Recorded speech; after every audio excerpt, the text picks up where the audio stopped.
ఒక మంచి మాట నాకు చాలా ఇష్టం బైబిల్లో. ఆయన నలిగిన వారి ప్రాణమును అలక్ష్యం చేయడండి. నాకు చాలా ఇష్టం మాట.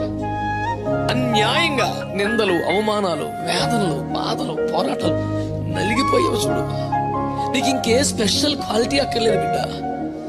నీ నలిగిన నీ జీవితమే దేవుని నిర్లక్ష్యం చేయలేడు. ఆయన స్వభావం అది కాదు.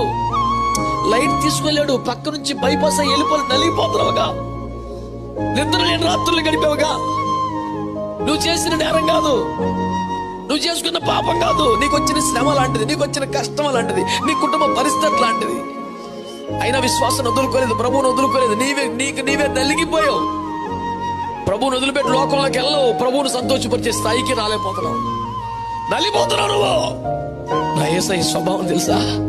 ఆయన నలిగిన వారి ప్రాణమును అలక్ష్యం చేయలేడు అన్నాడు. ఆయన వల్ల కాదు.